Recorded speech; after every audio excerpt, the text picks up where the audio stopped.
जरा एक पल के लिए अपनी आंखें बंद करें और उस आवाज को सुनने की कोशिश करें जो आपके आसपास है।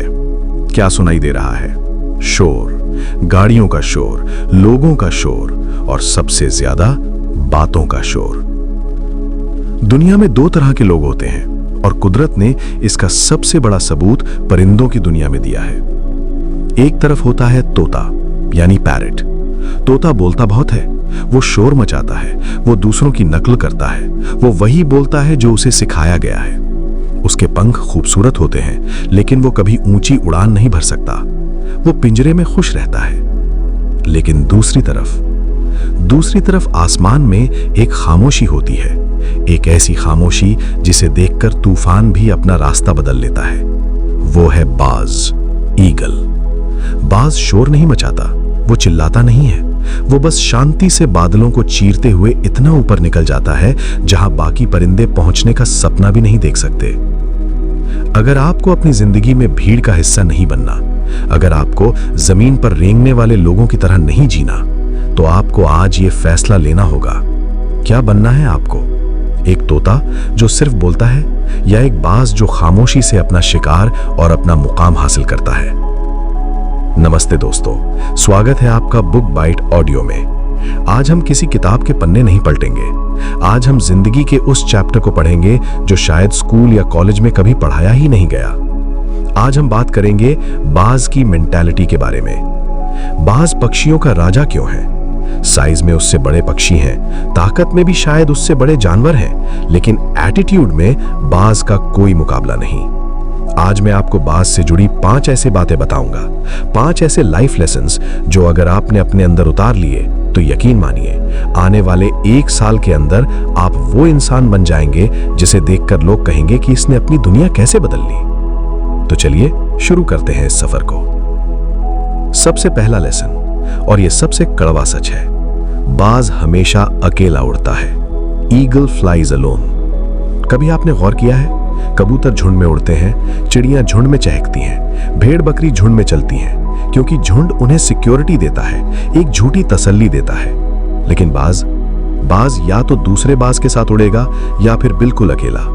वो कभी किसी चिड़िया, कबूतर या कौवे के साथ नहीं उड़ता। इसका मतलब समझ रहे हैं आप? हमारी जिंदगी की सबसे बड़ी समस्या ये है कि हम डरते हैं। हम अकेले पढ़ने से डरते हैं।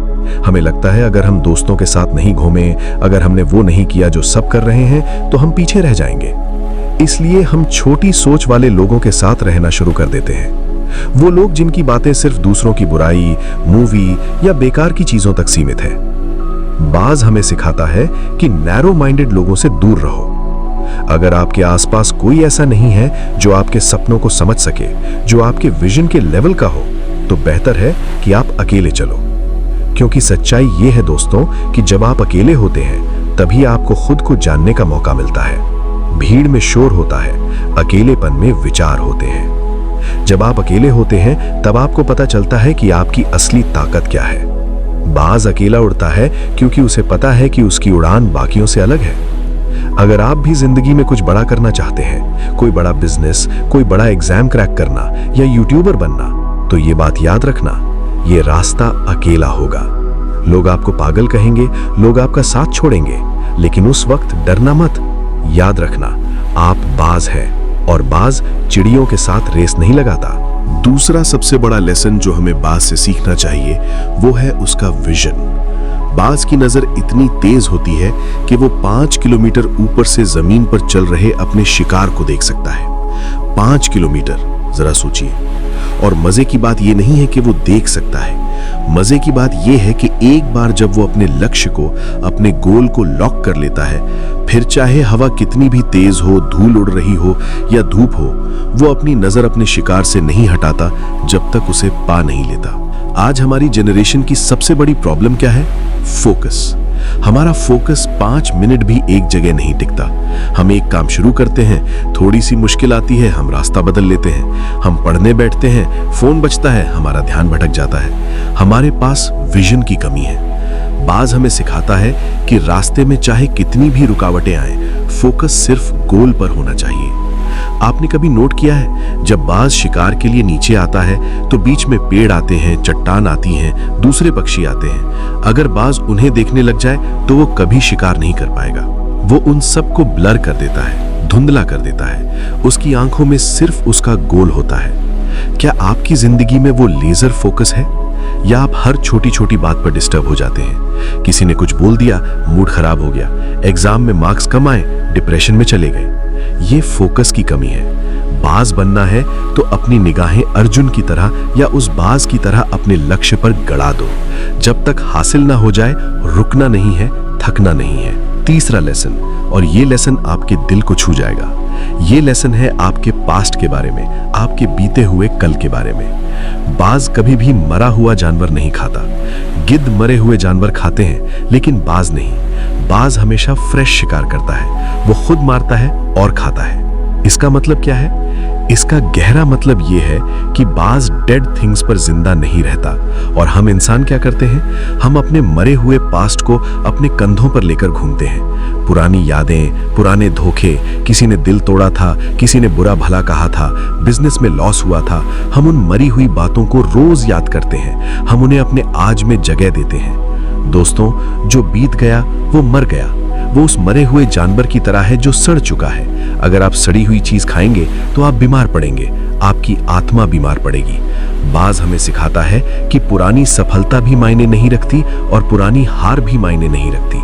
आज क्या है, अभी क्या है, आपको रोज सुबह उठकर नया शिकार करना होगा, नई मेहनत करनी होगी। कई लोग कहते हैं, मैं पहले बहुत होशियार था, मेरे पास बहुत पैसा था। वो सब डेड है। बाज की तरह बनिए, अपने पास्ट के दरवाजे बंद कर दीजिए। वो यादें जो आपको दर्द देती हैं, उन्हें वहीं छोड़ दीजिए जहां उनकी जगह है, कूड़ेदान में, पास्ट में। क्योंकि अगर आप पास्ट को प्रेजेंट में लाएंगे तो आप कभी फ्यूचर नहीं बना पाएंगे। अपने आज को फ्रेश रखिए, अपनी एनर्जी को नई चीजों पर लगाइए। जो चला गया उसे जाने दीजिए। जिंदा वो है जो आज में जी रहा है। अब आते हैं चौथे लेसन पर, जो सुनने में शायद अजीब लगे, लेकिन यही वो राज है जो बाज को किंग बनाता है। बाज को तूफान से प्यार है। जी हाँ, आपने सही सुना। जब बारिश होती है, जब आंधी आती है, तो दुनिया के सारे पक्षी, कबूतर, चिड़िया, कौवे, सब डर के मारे अपने घोंसलों में, पेड़ों के नीचे या छत के नीचे छुप जाते हैं। उन्हें डर लगता है। लेकिन बाज इंतजार करता है हवाओं के तेज होने का। जब तूफान आता है, बाज एक्साइट हो जाता है। वो डरता नहीं है, वो तूफान का स्वागत करता है। क्यों? क्योंकि बाज को पता है कि ये तेज हवाएं ही उसे ऊपर उठाएंगी। वो उन हवाओं के अगेंस्ट नहीं लड़ता, वो उन हवाओं का यूज करता है और उनके सहारे बादलों से भी ऊपर चला जाता है। बाकी पक्षी बारिश में भीग रहे होते हैं और बाज बादलों के ऊपर उड़ रहा होता है जहां सूरज चमक रहा होता है। जिंदगी में मुश्किलें क्या हैं? वो उसी तूफान की तरह हैं, चैलेंजेस।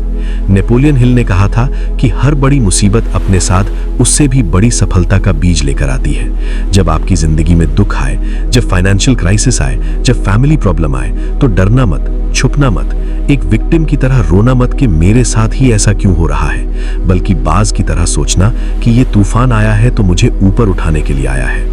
जो लोग मुश्किलों से भागते हैं वो वहीं रह जाते हैं, लेकिन जो मुश्किलों का सामना करते हैं वो उन मुश्किलों की सीढ़ी बनाकर अपनी मंजिल तक पहुंच जाते हैं। मुश्किल आने पर खुश हो जाइए, क्योंकि अब आपकी उड़ान ऊंची होने वाली है। तूफान आपको तोड़ने नहीं, आपको आपकी असली ताकत का एहसास दिलाने आता है। पांचवा लेसन, और ये लेसन शायद थोड़ा कठोर लगे, लेकिन ग्रोथ के लिए बहुत जरूरी है।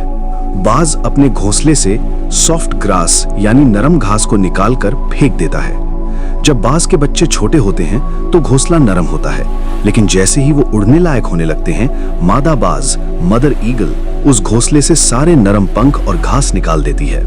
अंदर सिर्फ कांटे और लकड़ियां रह जाती हैं। ऐसा वो क्यों करती है? क्या उसे अपने बच्चों से प्यार नहीं है?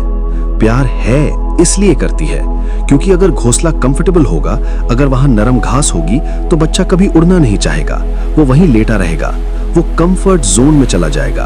और बाज जानता है कि कंफर्ट जोन में कोई ग्रोथ नहीं होती, कोई तरक्की नहीं होती।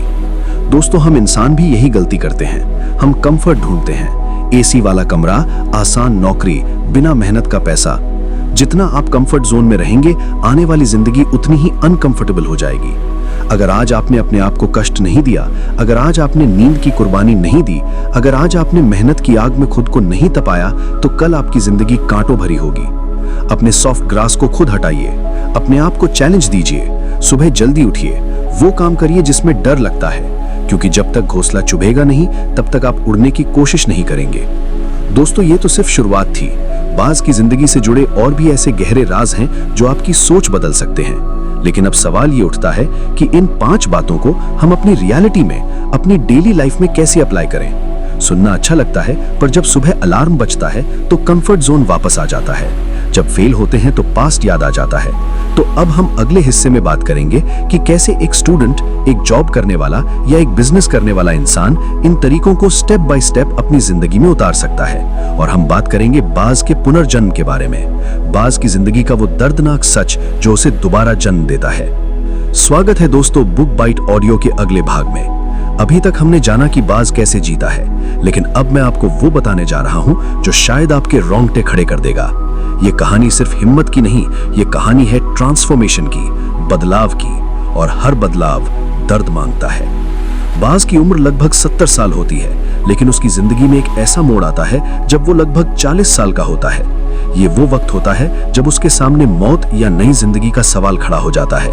40 साल की उम्र तक आते आते बाज का शरीर उसका साथ छोड़ने लगता है। सबसे पहले उसके वो मजबूत पंजे, टैलेंस, जिससे वो शिकार को जकड़ता था, वो लचीले और कमजोर हो जाते हैं। वो अब शिकार को पकड़ नहीं पाता।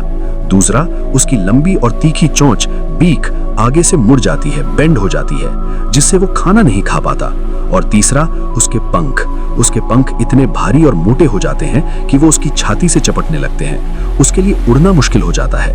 वो आसमान का राजा अब ठीक से उड़ भी नहीं पाता। अब उस बाज के पास सिर्फ 2 रास्ते बचते हैं। पहला रास्ता, वो हार मान ले, अपने हालात के आगे घुटने टेक दे और भूखा रहकर मर जाए। यह आसान रास्ता है, इसमें कोई दर्द नहीं है, बस मौत है। दूसरा, एक बहुत ही दर्दनाक और लंबा प्रोसेस, एक ऐसा प्रोसेस जो 150 दिन चलता है, 5 महीने का अटूट दर्द। आपको क्या लगता है बाज क्या चुनता है? बाज चुनता है दर्द, बाज चुनता है संघर्ष। वो मौत को नहीं, वो जिंदगी को चुनता है, चाहे उसके लिए उसे कितना भी तड़पना पड़े। वो उड़ता है, अपनी बची खुची ताकत लगाकर किसी ऊंचे पहाड़ की चोटी पर जाता है, वहां जहां वो अकेला हो, और वहां शुरू होता है उसका पुनर्जन्म, रीबर्थ। सबसे पहले वो अपनी मुड़ी हुई चोंच को जोर जोर से चट्टानों पर मारता है। इमेजिन कीजिए उस दर्द को। वो अपनी ही चोंच को पत्थर पर मार मार कर तोड़ देता है। खून निकलता है, दर्द होता है, लेकिन वो रुकता नहीं। फिर वो इंतजार करता है नई चोंच के आने का। जब नई चोंच आती है तो वो उस नई चोंच से अपने ही पंजों को एक एक करके उखाड़ देता है। वो पंजे जो अब काम नहीं कर रहे, उन्हें वो अपने शरीर से अलग कर देता है। और जब नए पंजे आते हैं तो वो उन नए पंजों और चोंच से अपने भारी पंखों को एक एक करके नोचता है, अपने ही शरीर को जख्म देता है ताकि पुराने भारी पंख हट सकें और नए पंख आ सकें। 150 दिन खून, दर्द, भूख और अकेलेपन में बिताने के बाद वो बाज वापस तैयार होता है। नई चोंच, नए पंजे और नए हल्के पंख, और फिर वो भरता है एक नई उड़ान, द फ्लाइट ऑफ रीबर्थ। और इसके बाद वो अगले 30 साल तक फिर से राजा बनकर जीता है। दोस्तों, ये कहानी हमें क्या सिखाती है? ये हमें सिखाती है कि चेंज इज पेनफुल, बदलाव दर्दनाक होता है। हम सब चाहते हैं कि हमारी जिंदगी बदल जाए। हम चाहते हैं कि हम अमीर बन जाएं, फिट हो जाएं, सक्सेसफुल हो जाएं, लेकिन हम उस प्रोसेस से गुजरना नहीं चाहते। हम उस 150 दिन के दर्द को सहना नहीं चाहते। हम अपने पुराने कंफर्ट जोन वाले पंखों को नोचना नहीं चाहते। हम अपनी ईगो वाली मुड़ी हुई चोंच को तोड़ना नहीं चाहते।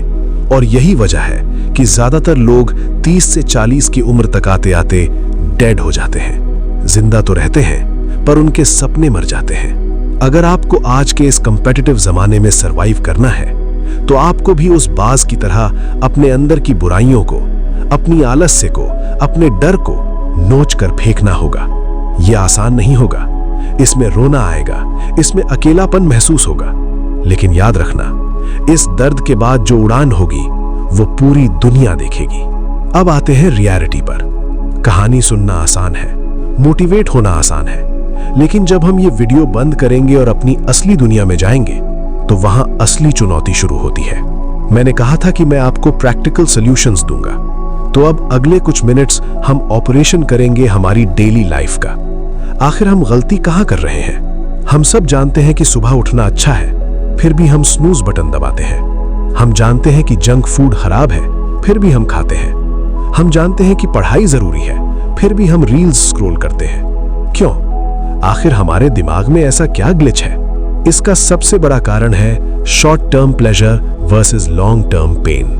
थोड़ी देर का मजा वैस लंबा नुकसान। हमारा दिमाग डिजाइन ही ऐसा है कि वो अभी मिलने वाली खुशी को चुनता है। जैसे बाज के पास ऑप्शन था, अभी आराम से मर जाऊं, शॉर्ट टर्म ईज, या दर्द सहूं ताकि 30 साल जी सकूं, लॉन्ग टर्म गेन। बाज ने लॉन्ग टर्म चुना, हम शॉर्ट टर्म चुनते हैं। Solution number 1, the 5 second rule and micro habits. आपके साथ रोज क्या होता है? सुबह नींद खुलती है, दिमाग कहता है बस 5 मिनट और वो 5 मिनट 1 घंटा बन जाता है। ये है वो पुराने पंख जो आपको उड़ने नहीं दे रहे। इसका सोल्यूशन कोई मैजिक पिल नहीं है, इसका सोल्यूशन है एक्शन का शॉक। जैसे दिमाग बहाना बनाए, उल्टी गिनती शुरू करो, 5, 4, 3, 2, 1 और बिस्तर छोड़ दो बिना कुछ सोचे। जैसे बाज बिना सोचे पहाड़ पर जाता है, वैसे ही आपको अपने दिमाग को सोचने का वक्त नहीं देना है।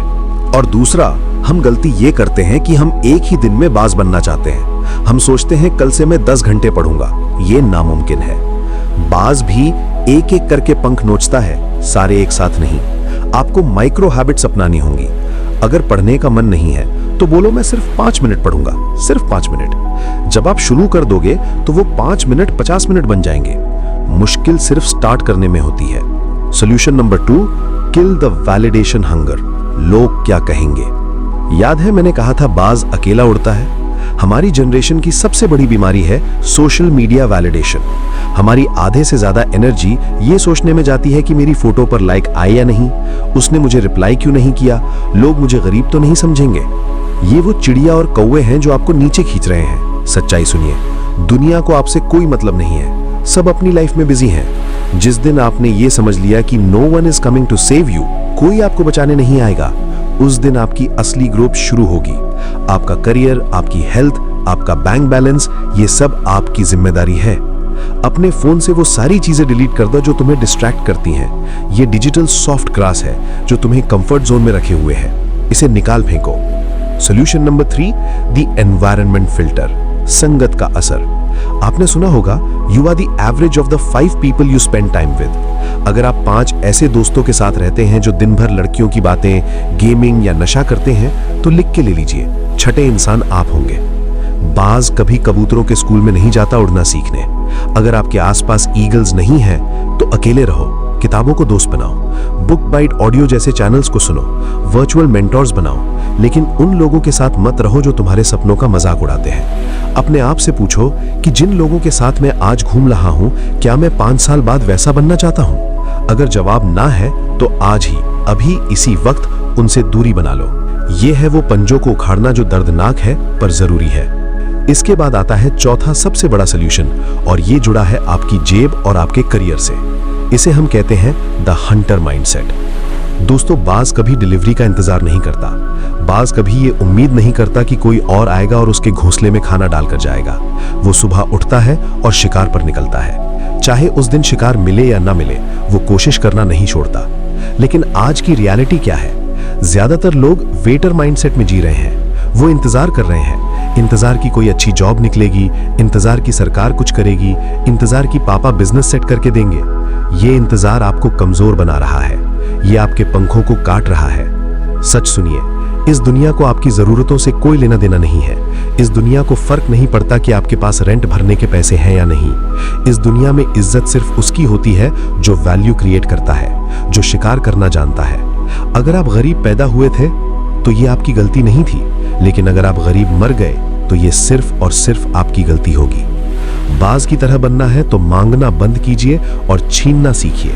अपनी स्किल्स को इतना शार्प कर लीजिए, अपनी कम्युनिकेशन, अपनी कोडिंग, अपनी एडिटिंग, अपनी नॉलेज, कि मार्केट में आपको इग्नोर करना नामुमकिन हो जाए। जब बाज आसमान में होता है तो सबकी नजरें उस पर होती हैं। अपने काम में इतने माहिर बन जाओ कि लोग मजबूर हो जाएं आपको देखने पर। अनएम्प्लॉयमेंट उनके लिए है जो सिर्फ डिग्री लेकर घूम रहे हैं, अपॉर्चुनिटीज उनके लिए है जो स्किल लेकर घूम रहे हैं। और अब आते हैं आखिरी और सबसे इंपॉर्टेंट सॉल्यूशन पर, द पावर ऑफ स्कार्स, जख्मों की ताकत। याद कीजिए उस बाज को जिसने अपनी चोंच तोड़ी थी, अपने पंख नोचे थे। क्या वो दर्द भूल गया होगा? नहीं, लेकिन उस दर्द ने उसे क्या दिया? अगले 30 साल की बादशाहत। हमारी जिंदगी में जब फेलियर आता है, जब हम गिरते हैं, जब लोग हमारा दिल तोड़ते हैं, तो हम टूट जाते हैं। हम सोचते हैं मेरे साथ ही गलत क्यों हुआ? लेकिन असली बाज वो है जो अपने जख्मों को बैज ऑफ ऑनर समझता है। आपकी कहानी तब तक किसी को इंस्पायर नहीं करेगी जब तक उसमें संघर्ष ना हो। सोचिए, अगर बाज की जिंदगी में तूफान ना हो तो वो ऊंचा कैसे उड़ेगा? अगर आपकी जिंदगी में प्रॉब्लम्स नहीं है तो आप ग्रो कैसे करेंगे? तो अगली बार जब लाइफ आपको पटक कर नीचे गिराए, जब आप एग्जाम में फेल हो जाएं, जब जेब खाली हो, तो शीशे में देखना और मुस्कुराना और खुद से कहना, ये मेरा ट्रेनिंग पीरियड है, ये वो दर्द है जो मुझे नया जन्म दे रहा है। हार मान लेना एक तोते का काम है, लड़ते रहना एक बाज की फितरत है। दोस्तों, वीडियो के अंत में मैं बस आपसे एक सवाल पूछना चाहता हूं। आज रात जब आप सोने जाएंगे और कमरे में अंधेरा होगा, तब अपने दिल पर हाथ रखकर पूछिएगा, मैं कौन हूं? क्या मैं वो इंसान हूं जो भीड़ में शोर मचाता है, जो दूसरों की नकल करता है, जो हालात का रोना रोता है? या मैं वो हूं जिसके अंदर एक आग है, जो अकेले उड़ने की हिम्मत रखता है? आपके अंदर एक बाज सोया हुआ है, उसे जगाने का वक्त आ गया है। ये आसान नहीं होगा, लोग हंसेंगे, रास्ते में कांटे होंगे, शायद कई रातें आपको अकेले रोना पड़े। लेकिन याद रखना, आसमान में भीड़ नहीं होती, ऊंचाई पर ट्रैफिक नहीं होता, वहां सिर्फ वो पहुंचते हैं जिनके हौसलों में जान होती है। अपने पास्ट को मिट्टी डालो, अपने प्रेजेंट को शिकार बनाओ और अपने फ्यूचर को अपनी मुट्ठी में करो। उठो, अपने पंख फैलाओ, तूफान आ रहा है, आने दो, क्योंकि अभी तो तुमने उड़ना शुरू किया है, अभी तो असली उड़ान बाकी है। अगर इस आवाज ने, इन शब्दों ने आपके दिल में थोड़ी सी भी चिंगारी लगाई है, तो इसे बुझने मत देना, इसे ज्वाला बना देना। हम फिर मिलेंगे एक नई सोच और एक नई किताब के साथ, सिर्फ बुक बाइट ऑडियो पर। तब तक के लिए भीड़ का हिस्सा मत बनो, बाज बनो। जय हिंद।